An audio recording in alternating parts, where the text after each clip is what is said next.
दोस्तों, क्या आपके साथ भी ऐसा हुआ है कि कोई फिल्म बहुत ज्यादा फेमस हो, रेटिंग भी आसमान छू रही हो, हर कोई उसकी तारीफ करता रहे, लेकिन जब आप खुद देखने बैठो तो 10 मिनट में ही मन ऊब जाए, कभी नींद आ जाए, कभी बंद कर दो। सच बताऊं तो मेरे साथ भी ऐसा हुआ है। मैं ज्यादातर सस्पेंस और रिवर्सल वाली फिल्में ही सुनाता हूं, और ये फिल्म हर बार सस्पेंस की लिस्ट में टॉप पर मिल जाती थी। लेकिन अजीब बात ये थी कि मैं जब भी इसे देखने बैठता 10 मिनट से आगे देख ही नहीं पाता। ऐसा 4-5 बार हुआ। लेकिन कुछ दिन पहले मैंने जबरदस्ती पूरी फिल्म देख डाली, और सच कहूं इतना परफेक्ट ट्विस्ट मैंने आज तक नहीं देखा था। कहानी की शुरुआत होती है मुख्य किरदार डेविड से। वह एक विमान में धीरे धीरे आंखें खोलता है। वह एक अंतर्राष्ट्रीय स्तर का सर्जन है। हाल ही में वह 2 महीने से विदेश में काम करके लौटा है। आज उसकी बेटी का जन्मदिन है और वह किसी तरह इसी दिन वापस पहुंच पाया है। जैसे ही उसकी नींद खुलती है, एक एयर होस्टेस पास आकर उससे ऑटोग्राफ मांगती है। यह देखकर उसका असिस्टेंट सोचता है कि यह प्रचार का अच्छा मौका है और सुझाव देता है कि साथ में एक फोटो भी ले ली जाए। असल बात यह है कि उनकी रिसर्च के लिए मिलने वाला फंड लगभग खत्म हो चुका है और ज्यादा पब्लिसिटी से दान इकट्ठा किया जा सकता है। लेकिन डेविड खुद एक लो प्रोफाइल इंसान है। उसे पैसे में खास दिलचस्पी नहीं, दिन रात बस रिसर्च में डूबा रहता है। इसी वजह से वह अपनी बेटी को समय और साथ नहीं दे पाया। वह बेटी को भेजे हुए सारे मैसेज देखता है, लेकिन एक का भी जवाब नहीं आया होता। उसका मन थोड़ा बेचैन हो जाता है। जब से उसने बेटी को बताया था कि वह आज वापस आएगा, बेटी उससे नाराज चल रही थी। हवाई जहाज से उतरने के बाद डेविड बेटी को कई बार फोन करता है, लेकिन कोई कॉल नहीं उठाता। उधर दूसरी तरफ जेनी अपने पापा से नाराज है, फिर भी वह दोस्तों के सामने उनकी शान बघारने से नहीं चूकती। आखिर एक अंतर्राष्ट्रीय मशहूर डॉक्टर हर किसी का पिता नहीं होता। डेविड आगे बढ़ ही रहा होता है कि पीछे से अचानक मदद की आवाज आती है। डॉक्टर होने के नाते वह बिना सोचे तुरंत दौड़ पड़ता है। वह देखता है कि एक बच्चा गले में कैंडी फंसने से दम घुट रहा है। डेविड तुरंत उसकी पीठ पर जोर जोर से थपथपाता है और कुछ ही पलों में कैंडी बाहर निकल आती है। बच्चे की जान बच जाती है। आसपास तालियां बजने लगती हैं, लेकिन डेविड को इन तारीफों में कोई दिलचस्पी नहीं। वह भीड़ से बाहर निकलकर दोबारा बेटी को फोन करता है, लेकिन फिर भी कोई जवाब नहीं मिलता। यहाँ उसका असिस्टेंट उसे याद दिलाता है उसने जेनी के लिए तोहफा लिया या नहीं। इतना कहते ही दरवाजा खुलता है और बाहर ढेर सारे रिपोर्टर खड़े होते हैं। पता चलता है कि असिस्टेंट ने चुपके से एक प्रेस कॉन्फ्रेंस रख दी है। डेविड गुस्से में आ जाता है, लेकिन अब मना भी नहीं कर सकता। उसे मजबूरी में मंच पर जाना पड़ता है। उधर दूसरी तरफ गेमिंग जोन में खेल रही जेनी टीवी पर अपने पापा को देख लेती है। दोस्तों के सामने उसकी खूब इज्जत बढ़ जाती है। प्रेस कॉन्फ्रेंस खत्म होने के बाद डेविड गाड़ी लेकर बेटी को ढूंढने निकलता है। तभी बेटी का मैसेज आता है। वह कहती है कि वे तय की हुई इटालियन पास्ता शॉप पर मिले। डेविड समझ जाता है कि बेटी का गुस्सा अब थोड़ा कम हुआ है। वह खुशी खुशी गाड़ी चलाने लगता है। रास्ता बिल्कुल साफ है। हाईवे से उतरते समय टोल बूथ पर कर्मचारी से गलती से खुले पैसे गिर जाते हैं। डेविड नीचे उतरकर पैसे उठाने ही वाला होता है कि कर्मचारी उसे रोक देता है और नए पैसे दे देता है। वह खुशी खुशी आगे बढ़ जाता है। उधर जेनी भी गाना सुनते सुनते नाचते कूदते पास्ता शॉप की ओर जा रही है। रास्ते डेविड एक चौराहे से गुजरता है। उसे सामने वाली सड़क पर एक दुर्घटना दिखाई देता है। वह घड़ी देखता है,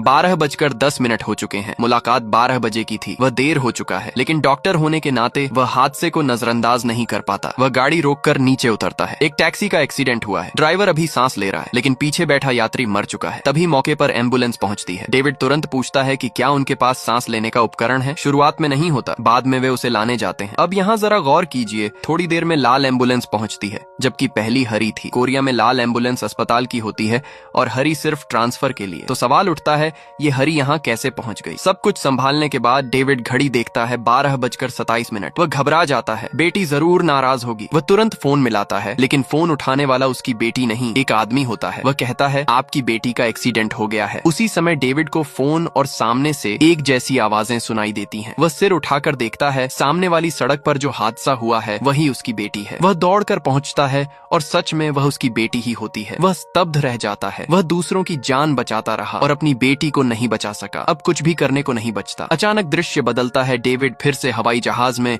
घबराकर जागता है। यहाँ ध्यान देने वाली बात है, पहली बार वह धीरे जागा था, इस बार झटके से। स्पीकर में ऐलान होता है कि विमान 30 मिनट में लैंड करेगा। एयर होस्टेस फिर साइन मांगती है। असिस्टेंट फिर फोटो की बात करता है। सब कुछ वैसा ही दोबारा होता है। डेविड को शक होने लगता है, क्या वह सब सपना था। वह फिर टोल बूथ पहुंचता है। फिर से पैसे गिरते हैं। अब उसे यकीन हो जाता है कि कुछ गड़बड़ है। वह बिना पैसे लिए तेजी से आगे बढ़ जाता है। वह चौराहे पर पहुंचता है। टैक्सी का एक्सीडेंट फिर हो चुका है। भीड़ लगी हुई है। इस बार वह टैक्सी की तरफ नहीं जाता, सीधे सामने दौड़ता है। जैसे जैसे पास जाता है, उसे साफ दिखने लगता है जमीन पर पड़ी लड़की उसकी बेटी ही है। दृश्य फिर बदलता है। वह फिर हवाई जहाज में है। इस बार वह साइन नहीं करता, सीधे भागता है। रास्ते में वह बच्चे के हाथ से कैंडी भी छीन लेता है, लेकिन बेटी फिर भी फोन नहीं उठाती। कोई और रास्ता न देखकर बेटी को मैसेज भेजता है, मुलाकात नहीं होगी, पास्ता शॉप मत आना। उधर जेनी टीवी पर देखती है कि पापा की प्रेस कॉन्फ्रेंस रद्द हो गई है। फिर उसे मैसेज मिलता है, वह बहुत दुखी हो जाती है और खुद फोन करती है, कहती है कि वह फिर भी आएगी। डेविड पागलों की तरह गाड़ी दौड़ाता है, लेकिन एक छोटी सड़क पर दूसरी गाड़ी रास्ता रोक लेती है। जब तक वह चौराहे पहुंचता है, उसकी बेटी फिर से स्ट्रेचर पर उठाई जा चुकी होती है। वह गुस्से और पछतावे में पैर पटकता है और एक बार फिर होश में आता है। सोचने का मौका नहीं मिलता, वह विमान से उतरते ही भागता है। इंजन स्टार्ट, एक्सीलेटर फुल, पागलों की तरह ट्रैफिक चीरता हुआ आगे बढ़ता है, हर पल की कीमत समझते हुए। इस बार वह कहीं नहीं फंसता, लेकिन बदकिस्मती ये होती है कि वह जरूरत से ज्यादा तेज चला रहा होता है। एक आदमी से टकराते टकराते बचता है,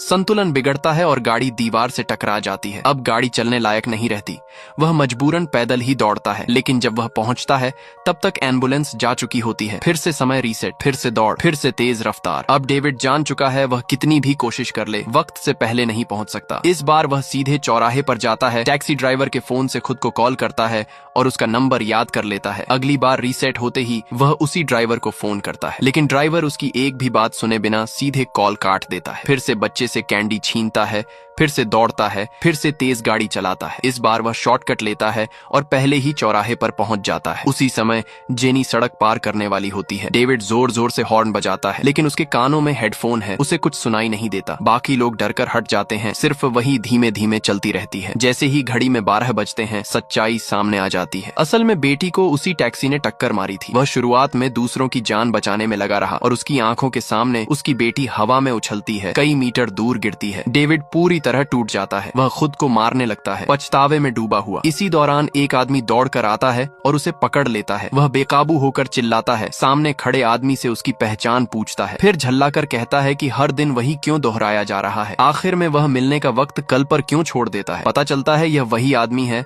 हरा एम्बुलेंस चलाने वाला ड्राइवर टोनी। उस दिन टैक्सी ड्राइवर को बचाने के बाद जब उसने पीछे देखा तो पीछे बैठी यात्री उसकी पत्नी थी। उसे सोचने का भी मौका नहीं मिला और उसका समय भी रीसेट हो गया। शुरुआत में टोनी को भी लगा ये बस सपना है, लेकिन जब वह उसी चौराहे से गुजरा और सपना हकीकत बन गया तो उसे समझ आ गया कि कार में बैठी औरत वाकई उसकी पत्नी है। फिर समय फिर से रीसेट हुआ। इसके बाद की कहानी उसी रास्ते पर चलती है जिस पर डेविड चल चुका था। टोनी ने भी पत्नी को बचाने की हर मुमकिन कोशिश की, लेकिन हर बार एक कदम पीछे रह गया। बार बार दोहराने के बाद उसे एक बात समझ आई, इस दिन के सारे लोग और सारी घटनाएं एक सी हैं, सिर्फ डेविड अलग है। कुछ बार पक्का करने के बाद वह डेविड के पास गया और वही मुलाकात हमने अभी देखी। टोनी की पूरी कहानी सुनकर डेविड सन्न रह जाता है। घड़ी में करीब 12:30 होने वाला होता है। वह जानता है 12:30 बजे होते ही सब कुछ फिर रीसेट हो जाएगा। वह टोनी से कहता है, अगली बार जागते ही मिलते हैं। इतना कहते ही समय फिर रीसेट हो जाता है।